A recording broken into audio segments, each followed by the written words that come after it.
All right. Why don't we'll get this started. I'm just gonna say hello. My name is Sandy Roskis, also known as the Bald Avenger. I'm a co-founder of Legends of Learning. Just welcome everybody. We have a great set of panelists and moderators here to talk about Texas STEM. As I mentioned, you can just go ahead and chat in questions as they come in, and I will hand this off to our moderators, Aryah, Fradkin, and Paula. Thank you, Sandy. And yeah, thanks again to everybody for being here. I'm gonna let you guys introduce yourselves, just to share a little bit more about who you are. But I just want to go ahead and give a general introduction. So I'm Aryah, I'm a co-founder here at Legends of Learning, Director of District Partnerships. We also have on the panel Susan Cook, who is Elementary Science Coordinator at Mountain-Saginaw in North Dallas, and Ferleshare Starks, who's the Elementary Science Coordinator in Beaumont. And we have Jessica Graves, who is our STEM specialist in KIPP Houston. And then Paula, if you want to introduce yourself, and then we're going to go around and let the panel introduce themselves a little bit more. Yeah, my name is Paula. I'm a consultant. I work primarily in the state of Texas, but also do a fair amount of training in Florida. 20 years of experience, all levels of education and administration. So looking forward to hearing some great things from the panel and being a part of this PD. Awesome. So if we could have the panelists go around, maybe just start with Susan. Just say a little bit more about, your background, maybe how long you've been in position and what your experience has been like, and then we'll go to Ferleshare and Jessica, and then we'll get started with the first question. Okay. As Aryah said, I'm Susan Cook. I'm the Elementary Science Coordinator in Mountain-Saginaw ISD, and this is my 27th year in education. I have been a teacher, a coach, a specialist, a consultant, an assistant principal, a principal, and now I'm at the district level, and I just love this position because I get to meet people from all over the state of Texas, as well as get to be in all of our schools and classrooms. And so Mountain-Saginaw is a smallish district just north of Fort Worth. We serve about 22,000 students, and yeah, it's been an interesting year and an interesting last few weeks even. So it's always changing, and that's the name of our game, is that we learn how to flex and go with the flow. This week we moved one of our schools into another school after that whole snow apocalypse thing, and the building was beyond repair. So we just had to shut that one down and just squinch in tight into another one. So that's what we do. Thank you, Susan, so much. Welcome. Ferleshare. Hello, I am Ferleshare Starks. I'm the K-5 Science Curriculum Coordinator for Beaumont ISD. This is my 5th year with the district. I've got roughly about 25, 26 years of experience in education. I taught labs for 2 years at Texas A&M University College Station, my alma mater, whoop. And from there, I went to Aldine ISD for 8 years, where I did a split as a classroom teacher for grades 7 and 8, and also as a district specialist in science for those same grade levels. After 8 years, I went to Fort Bend, where I spent 2 years in the classroom as a instructor and taught everything under the sun for high school, from IPC to biology, chemistry, physics, earth and space, all in a 2-year span before moving up to the district level. They had at one point what they call helping teachers. And so our role was to oversee our cohort of high schools and middle schools and support their science programs. I did that for 2 years. Actually, let me backtrack. I was a specialist for 3 years on site at Elkins High School, and then 2 years at the district level. Then I went to one of their high needs campuses as a testing coordinator and campus administrator. Did that for a year, then bounced to HISD, where I partnered with some colleagues and the new principal that was there to try to do a turnaround. After 2 years, an opportunity, I kind of chomped at the bit. And so for the last 5 years, I've been working with K-5 after spending 20 plus years as a secondary instructor. So it has been in the view, because as a secondary science person, I cannot from elementary teachers. More often than not, we come with a lot of science back, our own personal education or prior careers, whereas I find quite a bit since I've been here that I work a lot with elementary teachers who have very limited backgrounds. And I don't know about anybody else, but we have a big issue with attrition. So every year has been like starting over. It's been like starting over. If you're familiar with the area, Southeast Texas, in the last 4 years, we've been hit with a lot of whammies going all the way back to Harvey. Just recently this year, we were shut down right after school started because of flooding. And so I would say we're on first day of school number 5 at this point, because it seems like we're always starting over. So we've had our first day of school 5 times already this year. Well, Ferleshare, welcome. Thank you so much for being here. Jessica? Totally resonate with that first 5 days over and over again. My name is Jessica Graves. I am the STEM lead at KIPP Texas Houston. We are the largest charter network in the state of Texas. I have the opportunity to manage and coach science instruction from kindergarten all the way through 12th grade. My education story begins back in my early childhood. My mother owned a daycare, and I thought that I was one of the employees there. And so I taught a couple lessons in my youth. I did go on to receive a molecular biology and chemistry degree from Winston-Salem State. I taught for a few years in North Carolina, then I moved to Houston. Taught here for 2 or 3 years, then I became an assistant principal, and then that position led me over to KIPP, where I'm extremely happy and I have the opportunity to work with new teachers. The work that I do is mostly closely aligned with coaches, so instructional coaching, and also working to implement new curriculum. Awesome. And it's honestly been a pleasure for all of us. I mean, to work with all of you guys. And, we really value the relationships, and the work we get to do with your students, just incredible, some of the stories. So Paul, I'm going to hand it to you to ask the first question about what it's been like for everybody this year. Okay, so here's the question.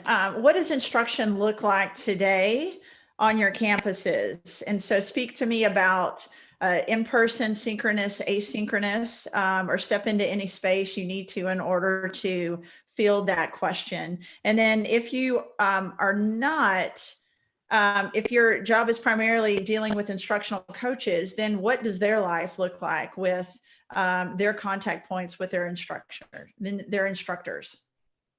Yeah. Anybody feel free to take it. Jessica, you want to go first? Since we'll go backwards. Yeah, just throw me in the hot seat. So yes, I'll take it first. Right now it's a mix. So honestly, it's really a true hybrid. So we have some students that are still at home, that are 100% virtual. And then we have another batch of students that are coming in face-to-face each day. So it's really putting a strain on our teachers to be able to balance both out, to engage the students that are virtual, as well as managing the classroom. So that's why we use wonderful tools like Legends of Learning to keep our students engaged. So it's just been a bit of a difference, because the way that students assess and take assessments face-to-face is much different than taking one on the computer. And so pacing has become an issue. So we've got a lot of barriers that we have in place due to this hybridized method that we're constantly trying to solve for. So Jessica, kudos to actually using Legends of Learning to check in for understanding with those kids, because you're in the state of Texas and taking the STAR will be on the device. So super important that they start to get comfortable with that. I know secondary students are comfortable, but kudos to you guys for going ahead and stepping into that space and using it and getting kids acquainted with it. So that was one of our biggest initiatives. So once we knew that we were going to go home, and this was like this same time last year, we were like, we're going to be at home and students have to learn. Our curriculum was not ready for that. We did not have the systems in place for students to be successful on the computer. We were still very much a paper region and still using paper products to drive instruction. But we knew that we still had the test to take. And so that's when we began to do exploration and listening to what teachers are saying. Like, what are you guys able to give students that they enjoy and they're also learning? And so that's how Legends of Learning popped up for us. Awesome. Thank you, Jessica. Susan, do you want to go next? Sure. I'm going to probably echo some of the things that Jessica mentioned, in that we have remote kids, we have kids face-to-face. Sometimes we have some teachers who are lucky enough to just teach face-to-face kids for at least part of the day, and then just remote kids for part of the day. But most of the time, they got their face-to-face kids right in front of them, and on the screen over here on the side, they've got the remote kids that they have to kind of go back and forth with. And during the worst of it, during the worst of the winter, the quarantining was really killing us. You know, we'd have a teacher out with her class quarantining for 2 weeks at a time, and then everybody went remote, and they come back for a week, and then boom, back again. So the boomerang thing was really, really tough, being able to transition back and forth between face-to-face and remote. So the more things that we could keep consistent throughout that time, like Legends of Learning, and we also use another digital resource for our primary curriculum, that has helped. But then just having enough devices for everybody, that was been a real big push, especially in elementary. We were able to go one-to-one for our secondary schools pretty early on, but it hasn't been that way as much for elementary. And I think we're finally there, but it's still a bit of a struggle. And then even then, some of the platforms that our digital learning takes place on isn't always supported at home, based on the kinds of Wi-Fi that students have at home. And so we would send home devices, Wi-Fi devices, to try to increase the capacity there, but it's still a struggle. So we haven't arrived. I mean, we're doing the best we can, but it's been a struggle, and our teachers are tired. But through it all, our kids are just really happy to see us and be with our teachers and learn. And so it's been tough, you know, when we were shut down for that entire week for that snow emergency. I don't know where you are, Jessica. I don't know where KIPP is located. We are in 4 cities, so Dallas, San Antonio, Austin. Okay, so you're all over the state. Yeah. Well, we were just hit really hard. All of our schools were shut down. I mean, it was just really, really bad. And so having that uncertainty on top of COVID and everything. So we've been hitting a lot of social, emotional issues, and have had to kind of push some of the content to the side, because this is what our kids need now. So, but we're still here. We're still pushing on, and we're still getting ready for the star. Right. So, and we've enjoyed having Legends of Learning as that extra tool. Yesterday, we had one of your consultants come on and talk to the teachers who are having issues with connectivity, and gave us some great advice and things to try. So we want to continue with that element, because we want kids to have fun still, and they enjoy the Legends of Learning. It's a fun piece. And so anytime we can insert that in and still call it learning, it's good, because this is what we do. We're here for our kids. I have to say, it's so funny. Like my own 9-year-old is like, Dad, I am ready to go back to school, which I have never heard him say in his life. And he's like, when is my first day? Like, I need to be in the classroom. And so it's just, it's such a different year, right, for a kid to have that feeling about school. Like you said, Susan, like they want the connection. They really do with their teachers. So before there was a lot of veneer around, I don't like school, I don't want to be in school. And now it's like, oh no, I love school. I want to be in the building. Yeah, they pulled all of that away. That. We all do, that human contact. And so while digital stuff is great, and I'm glad we have this, you know, and I hate to say this, but this pandemic came at a time when at least we have the capacity to do this. I don't know what we would be doing if we didn't have Zoom and Teams and these other things to have connectivity. It would just be phone calls and worksheet packets, I guess. And that wouldn't be quite as engaging, but yeah, I am encouraged by the fact that they do want to come to school. Yeah. Hey, before we move on, the question came in from somebody that's actually not familiar with Legends of Learning. There might be others on the here today at the webinar. So maybe, I guess, Aryah, you're certainly qualified to answer that question, but many of our panelists can as well. What is Legends of Learning? I surely will, and then I'll toss it to Ferleshare to answer what's been like in Beaumont. But we're a live K-8 science and gaming platform that's all TEKS aligned. And so we allow students to play asynchronously, answer assessment questions, and for teachers to track all of that data in a live dashboard.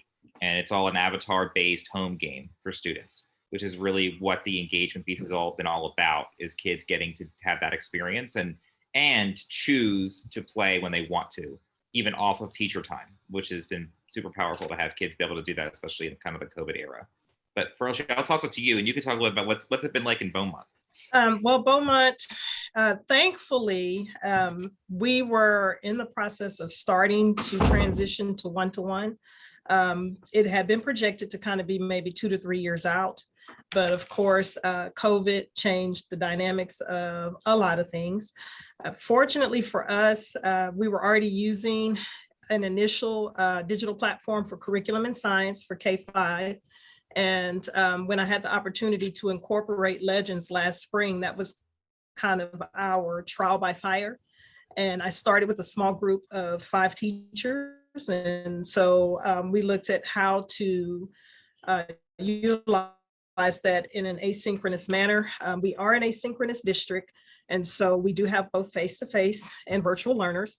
And although we have a standard model for what that should look like across the district, I'd have to be the first to acknowledge that it still looks different from campus to campus. A lot of what Susan said about some teachers are just virtual, and then some are just face-to-face, and then some are attempting to do face-to-face and virtual simultaneously. I've seen many variations of that, from the kids holding in place, because we have some campuses where they're not allowing movement. And that probably speaks loudly to the fact that we have experienced a lot of we've got a whole grade level or 2 whole grade levels at any given time that everybody's quarantined. One person's ill, and so now the whole grade level shut down. And so that results in a very different look across the district. I have teachers in 3rd grade who are basically they're on carts. They're rotating the cart. The kids stay in place and the teacher moves from place to place. We have situations where teachers swap, co-teach. It's been different. It's been very, very different. But having Legends was a lifesaver. Our other digital program is excellent. It's a phenomenal program. But Legends brought a piece that we could allow students to continue to learn and know that the learning was actually aligned to the state standards and to the student expectations. We were able to track and monitor, but not necessarily have to have a teacher kind of interacting and watching all the time. And then the fact that they had that awakening piece and that they're able to do the free play, that has worked wonders, because the children basically have sold the product to the rest of the district. I can go in and I can ask and say, this is what we want or what we need.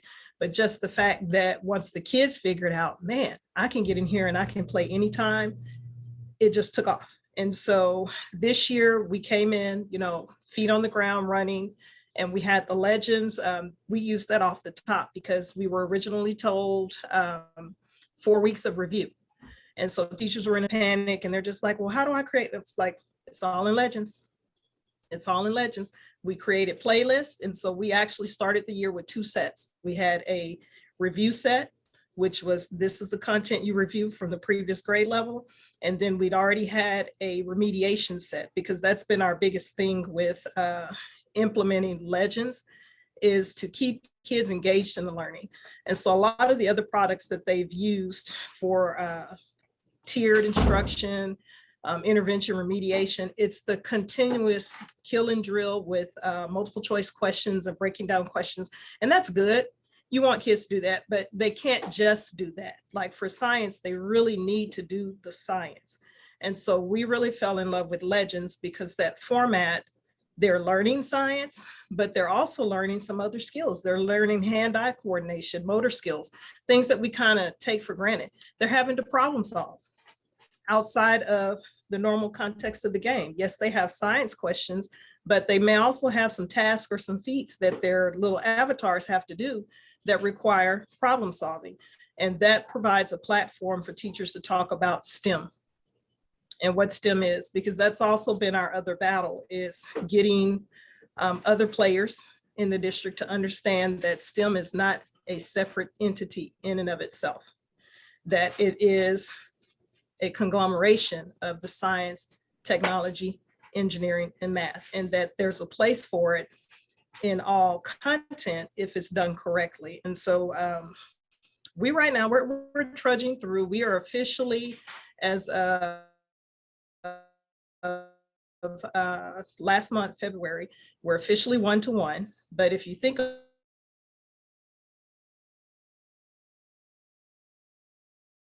one Wi-Fi device per student to be with our virtual kids, there were instances where parents were saying, hey, all my kids are not able to get their work done. If it's 2, 3, or 4 children in the house, they're having to rotate. And so a lot of that is why we also kept that asynchronous model, so that they know the learning is available at any time.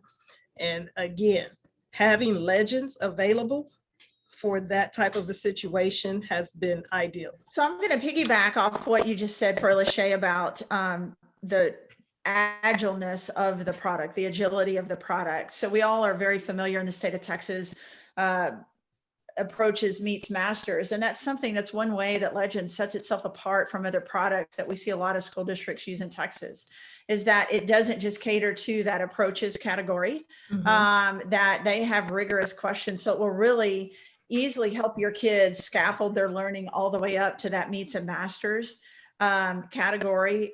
Then it becomes not just kids sitting on a device gaming, but they're actually differentiating their own learning while they're playing. And then you can also queue up those playlists to remain really, really agile. So I want to parlay that into the next question, and then I'm going to turn it over to Aryah for a couple of questions. So in about a minute or a minute and a half, I want you to think about how you're going to answer this question. What have you done, or what did hands-on look like for your teachers, and what's your plan for hands-on moving forward? So what did hands-on look like for your teachers? How did you bridge that gap in real time this year? And then what does it look like moving forward? And so let's start with Ferleshare. You got a minute and a half, girl, you're on. Hit it. We are still bridging the gap. That pretty much sums it up. We're still working on that. We've been very, very limited. The district, just in general, the student populations we serve, we're in a situation where we cannot necessarily expect that they'll have all the resources that they need. And also given the number of natural disasters that we've had in the last 2 to 3 years, we have families that literally are once again starting from scratch or had nothing, and yet, whatever little bit they had, they've lost. So we've not been able to really get a handle on this is what hands-on will look like from home. But what we have, and what I have encouraged teachers to do, is to do a lot more demos for those teachers that are actually on site in the classrooms. Some of my teachers have figured out how to, we talked about having the kids run stations. And so we've been doing a lot of stations and keeping the kids separated so that they can work, providing opportunities for things to be stored in little baggies, or focusing on hands-on where we have consumables that we can kind of disregard, and you don't lose a lot of downtime between classes trying to clean. And so it's been very interesting. We're still working on that. Virtual labs are okay, but I feel like those probably most times are most appropriate for upper level, but for the young learners, they really need that tactile opportunity of touching and really being involved. So we're still working on that. We are still trying to figure that out. Yeah, so strong answers there. So kudos to you guys. So I think the whole thing that you said that I want to speak to is the power of video, right? So when we talk about hands-on learning, you don't actually have to touch it for it to be hands-on learning. It just, your description of it and the kids' participation in it is what defines hands-on learning, even though in science and definitely in STEM, we would prefer that they touch it. But I think what I saw, and then I'm going to release it to Susan and Jessica, what I saw were teachers stepping in the gap and actually being more of a visual learning presenter in their instruction, making their descriptions, making their demos, scaffolding that visual literacy inside those touch points, whether you're talking about physical properties of matter and we don't have access to magnets, but oh yes, we do inside the house and day to day. So I think our teaching actually got sharpened because we had to think of what does this look like in the real world and how do I describe it and give kids an experience inside of a 2 to 3 minute video segment, and then follow it up with those just right questions to make that thinking more rigorous, right? To make the kids a part of the instruction instead of just in addition to. So I really like those connections. Susan or Jessica, do you have anything to add to that before? Well, our teachers got really creative with the limitations of COVID. And so, yes, just like Ferleshare said, lots of hand sanitizing.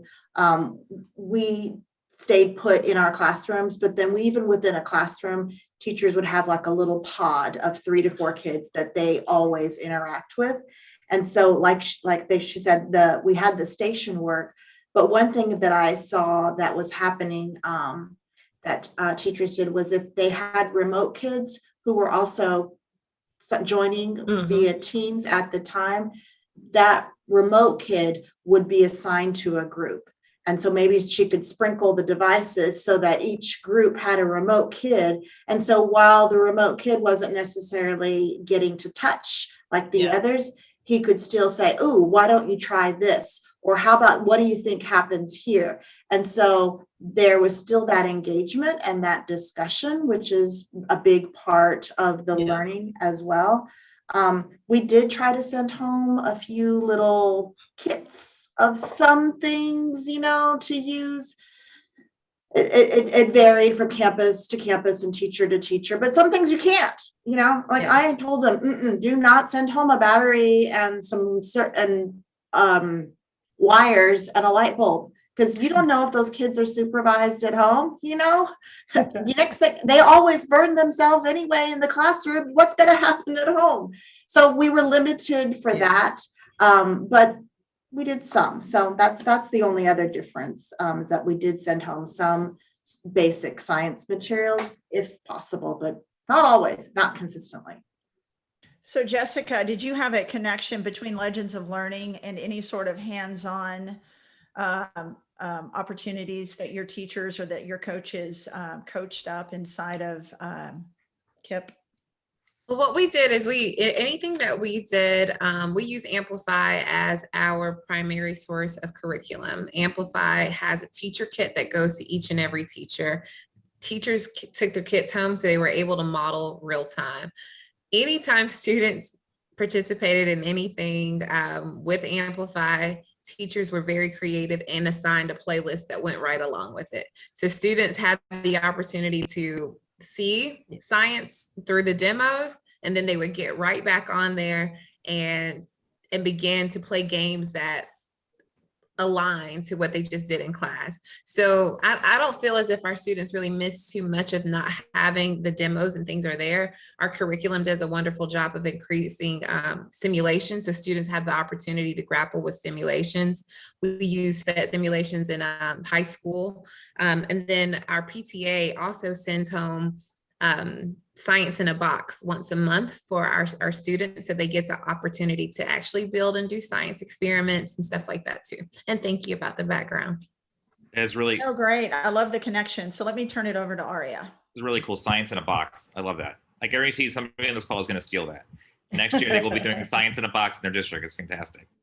One of the things that I think we've heard a lot from district partners and that a lot of folks are wondering about is what's the future of asynchronous learning, right? So now you have a whole year, like Ferleshare you're referring to, of like front-loading devices. All of a sudden, everyone's, if not one-to-one, increasingly getting to that point. And we've got kids learning asynchronously because they have to.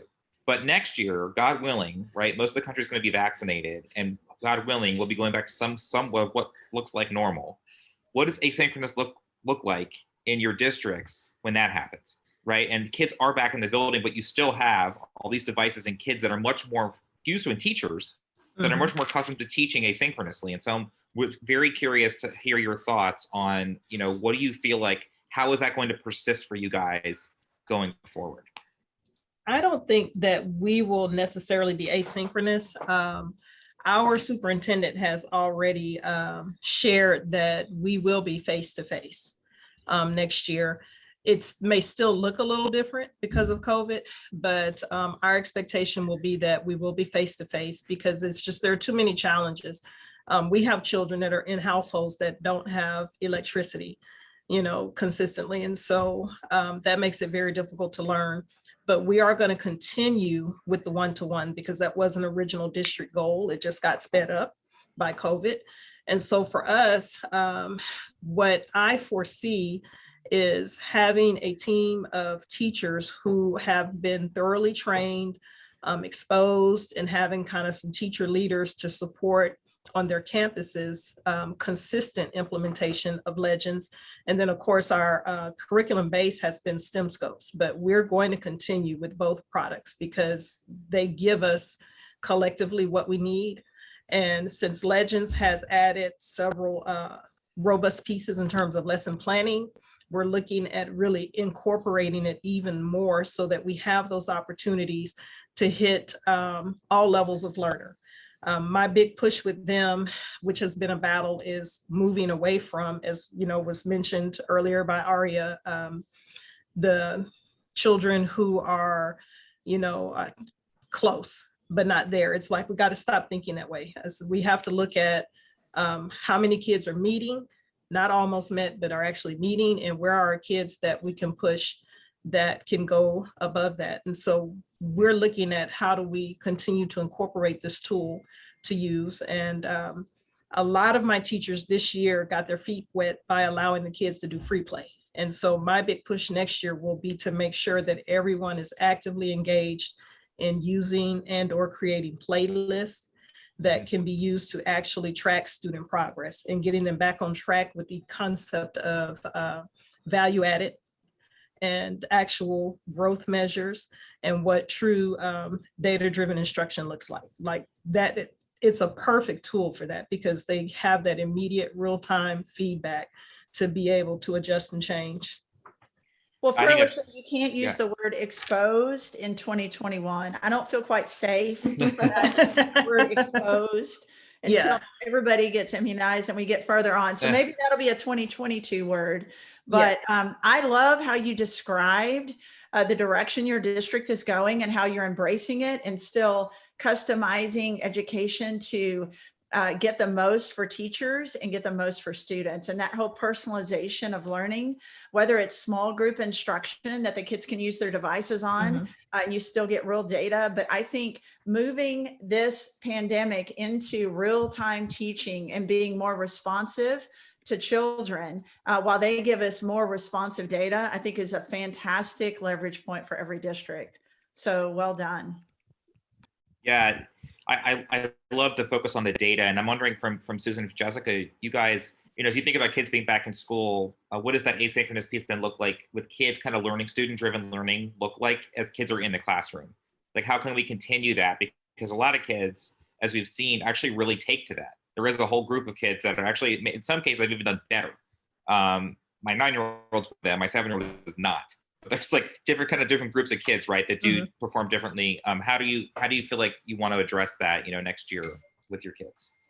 Well, I've talked to some of my teachers about this, just what are their thoughts, and I actually took some of the questions and asked them about it. And one thing that has emerged from this year's experience is the use of digital notebooks and digital portfolios, if you will.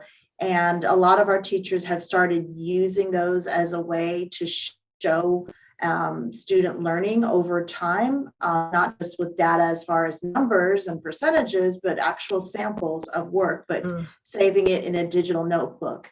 And so asynchronous or in a digital platform next year, I think the digital notebook push will only grow. I mean, we had teachers in prior years using that, but it was only a handful.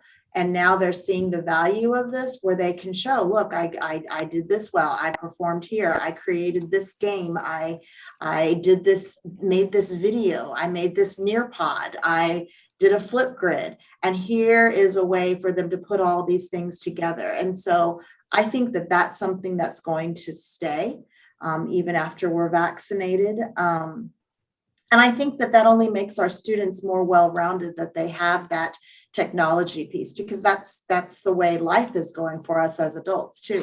Being able to make a video, being able to speak to a group, not just your classroom, but know that you have a larger audience, and those skills, it's a big deal. And yes, the gaming thing is great. It was already around. Kids love playing video games, but I want them to also see, look, it has other purposes, and they're getting that. And they're creating some of their own, which is the real STEM piece, is them, yes, they experience these games, and yes, they experience learning, but we are also trying to push them into, can you create your own? Can you do some coding? Can you take what you've learned? And so that's what I would like to see moving forward. We've kind of sparked the interest, and we've got the tools now. And so now moving forward, what more can we get our kids to do? Yeah, I love the creator pieces, and I think that's just right, exactly what you said. Like, that's the STEM, right? Is the maker space, but then incorporating the digital piece in the maker space. So, Jessica, what do you think? Thinking about in terms of just becoming a more equitable organization, blended learning has been at the forefront of our thinking. We know that students will be more successful if they can continue to grapple with rigorous materials, even when they're not in the classroom, whether that's face-to-face or whether that means they're online. And so we have adopted blended learning platforms in ELA and math. They were just missing in science. We just happen to have the one that's the most fun and the one students like to engage in with Legends of Learning. But we also know that every student at KIPP has a computer, they have the Wi-Fi, but they do not always have a support partner that can help them create the project, that can check over their work. And so this is something that a student can log on their own, and they can engage in science-related materials that are also aligned to the TEKS and the tests that they're going to take. And so that's a wonderful thing that I know that I feel comfortable with sending students home, and they won't need to bother their mom that may be bogged down with work, or dad or cousin or whomever is in the household, that they're able to self-facilitate, and they're also enjoying themselves as they're still working with this. So I don't think that this is just going to be a COVID situation. I think that we're going to see more of this and more people that are actually interested in this in the long run. Well, Jessica, I'm interested to hear, I mean, so that's truly a flipped classroom that y'all have been running. And so I know that we've talked about it. We've talked about it for years, and we say that we're doing it, but I think finally, because of the pandemic, it's happening. And that true release of responsibility and that rigor and the ownership of your own learning is the things that we have talked about forever and a day, but the kids have actually experienced it now. So kudos to you guys for continuing to step into that space and let kids be able to own their own learning and create more time and efficiency for teachers as well. So it's always helpful when you have trusted products, isn't it? If there's more we can say, I'd like to just kind of extend here on the idea of play. So Susan, you were talking a little about creation of like video content, or, kids are self-directing themselves on, gaming platforms, but how about just general gamification? Like, do you feel like now we have more of an opportunity, or are you seeing more of an opportunity in your districts to bring this idea of being playful with lesson content? Even simple things like rock, paper, scissors and the periodic table, and ways to make learning fun that exist outside of it, necessarily game-based learning, but gamification, making simple processes more fun, and just really getting kids more just like regularly engaged in the learning process. have you seen any of that happen? And do you feel like you'd like to see more of it in your districts? Can you elaborate on your question a little bit more? Are you saying, am I seeing our kids creating games or just interacting with the games? I'm saying, would you like to see your teachers do more with gamifying the classroom, like making more things competitive in general, and making more of an environment where kids feel like constantly like there's an opportunity to succeed and compete for something, because we just know how much kids like competition and organically are more engaged when we have that. And just Did you want to answer that? Yeah, go ahead. I'll start on that one. Thinking about that, it plays into one of the best practices for STEM, which is basically releasing the classroom to kids. And so I really want to see more of that, but Legends has allowed us to highlight what a good quality program would look like for gaming. It's also allowed us to highlight what something that's truly engaging to the kids would look like, because, you know, we have at the other grade levels and then the other content where they have incorporated their versions of computer-based gaming that still is very monotonous, because it is pretty much read a passage.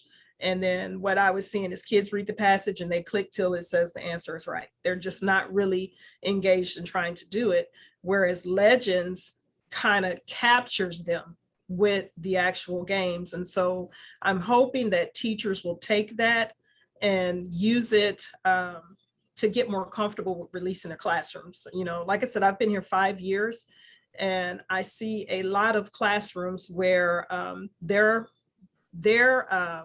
vision of what good instruction looks like is the kids are all very quiet, they're seated in a row, nobody's talking out of turn, and the teacher is walking them step 1, 2, 3, 4 through everything. And I'm seeing, you know, I was seeing that from K through 5 when I first got here. And so now I'm seeing that I have, you know, teachers on different campuses that are more willing to open up. But I'm hoping that what a lot of them will take from COVID is that you can actually release the classroom to your kids and it will be productive. But in order for it to be that way, you must plan ahead, and then you have to plan to engage. And sometimes as teachers, we need to be a little bit uncomfortable in order to let our kids get comfortable and start really growing and taking control of their learning. And so COVID has forced a lot of teachers to do that. You know, they've tried to start out to kind of control every aspect, but I'm like, between COVID, 2 floods, a winter storm, they've got to just release. You know, that's the biggest piece, I think, from the science perspective, is releasing the learning and letting the kids actually be able to collaborate. Well, and I feel like if we give them those opportunities, they'll run with it. But we just have to structure the opportunities. And I think that competitiveness is a factor, and we do want to encourage it to an extent, but I also don't want to encourage it to the point where others feel like they can't compete with others. You know, you still want to have that inclusivity as well. I just thought of an example. One of our projects, we were doing these balloon cars, and the kids were having to build a car out of just found objects around the house. But in the school building, we weren't allowed to have balloons because there was like a latex allergy or something. And so the teacher was like, I don't know what to do. This activity says use balloons. And so she just threw it out to the kids. And the kids like, okay, let's think. How can we do this? How can we make our car go if we can't have a balloon? And the kids, they rise to the occasion. You know, some of them came up with sail cars. Some of them use a wind-up mechanism. You know, it's there for them. But as teachers, we just need to set it up for them and give them the opportunity. Like you said, if they're controlling everything and kids are sitting in rows, they're not going to have those opportunities. So, yeah, love it, Jessica. What do you think about that? Student-driven learning. Like, I'm all about it. And that's Yeah. actually like a PD that I'm facilitating tomorrow. So it's like right on time to hear Susan and being aligned with me in the level of thinking that we have. And then also Ferleshare was saying the same thing. It's all about the release and allowing students to just take ownership. Like that's what STEM is. That is how you develop in the STEM career, is the inquiry and the what can I do? You present them with the problem, and you allow them the opportunity to identify and solve for that. I love that. And you get the idea that we're giving kids the opportunity to work with science and math concepts together and not in isolation. I mean, how many careers are there where you only do math or science? Very few. And yet, but unfortunately, we've structured classes a lot that way where they're not blended. And so it's exciting to see kids working in that blended, like you said, Jessica, and doing projects, you know, that require critical thinking, require like putting, you know, like tectonics together with math. Like you can't just do plate tectonics and not understand math, right? You can't do erosion and not understand math. And so that's really cool that you're doing some of those things. Well, and I think with this digital age, we're also expanding students' audiences as well. So maybe they do solve a problem, but in the past, who sees their completed project? Their teacher, maybe their classmates.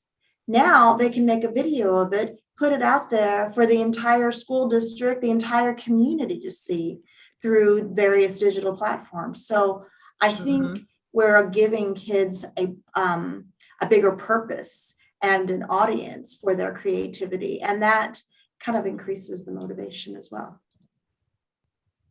Fantastic.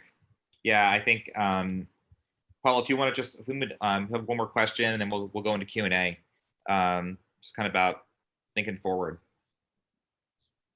Okay, so my mind is going everywhere. So what I loved hearing most recently was the way you guys talked about creativity on campuses with formative assessments, right? It's not, as long as the adults' ears are softened to new approaches, we can get data from all kinds of places, whether it's a video, whether it's a journal entry, whether it's a quick write, whether it's an actual project. We are now more soft and in tune with different ways that we can collect this data. So moving that forward, there's a challenge in front of you. And the challenge is next year.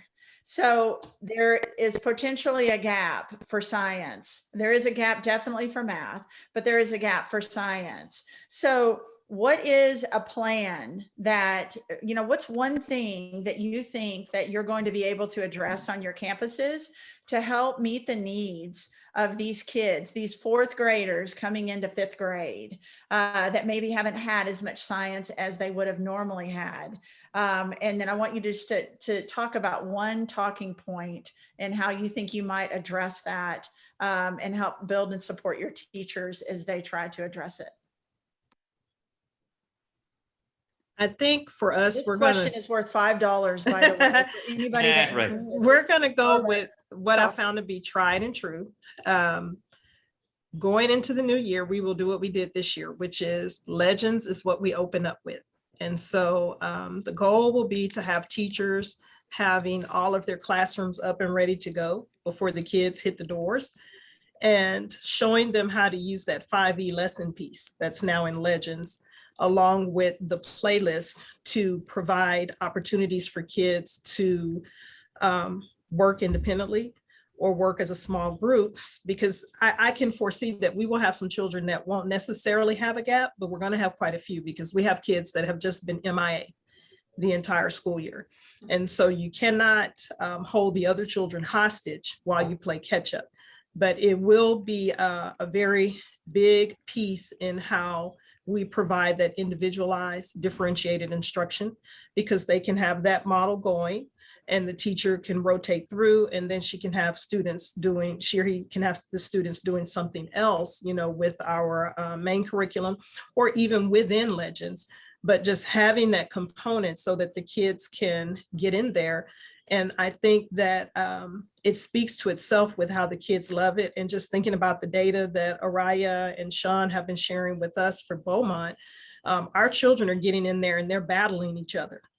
And so we know this is something that they will go and they will play and they will learn on their own.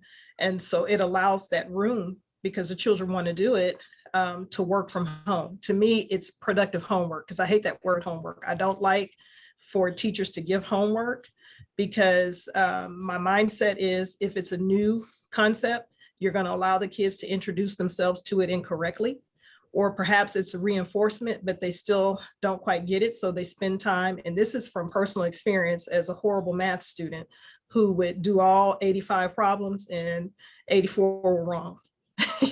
When you go back to school and get your homework graded.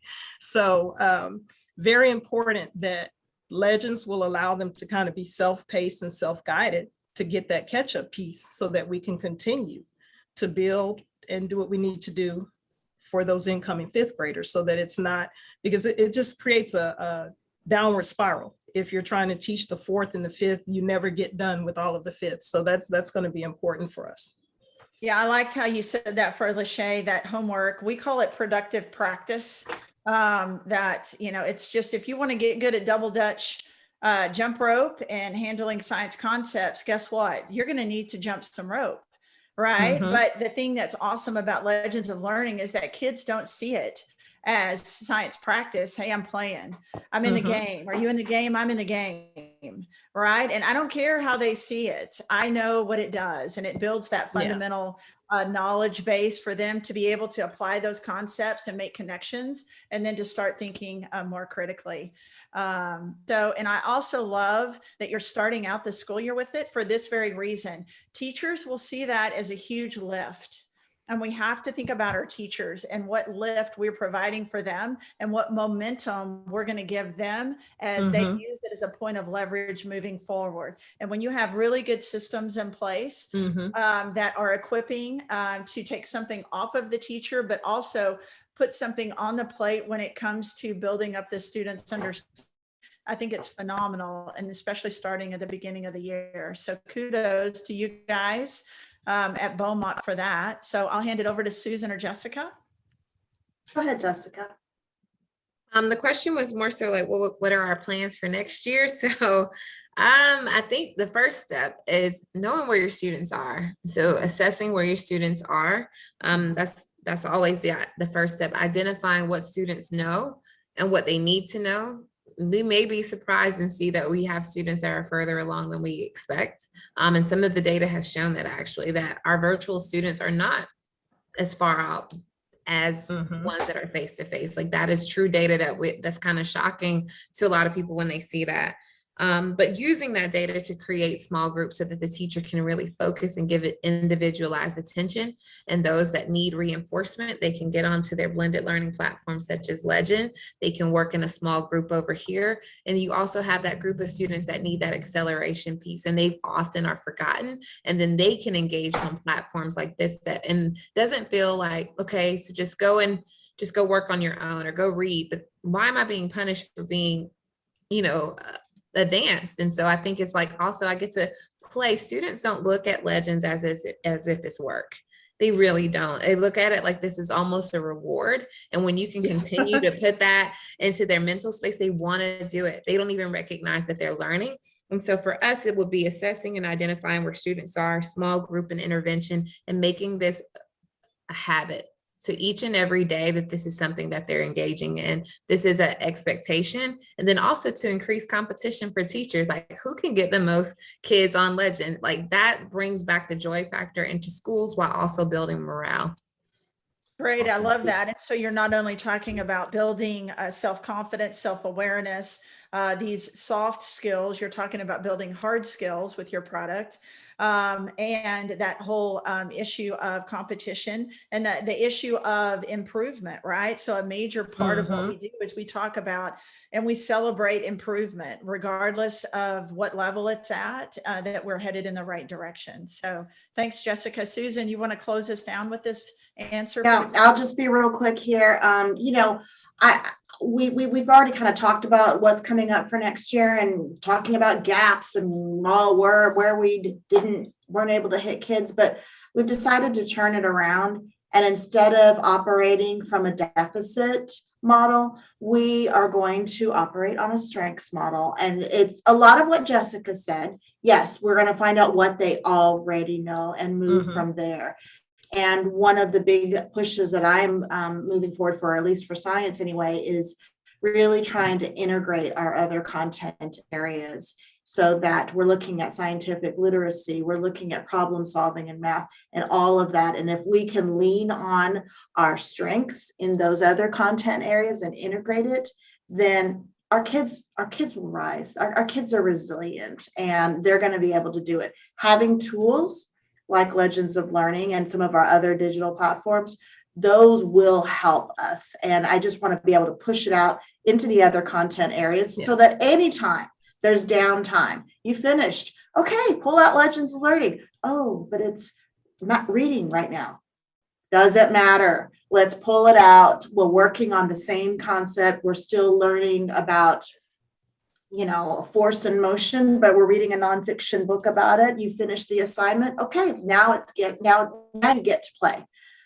So pushing that integration model is going to be a big part of it, and then building on what the kids come to us with. And just, like I said, I want to focus on the strengths because we do have a lot to celebrate.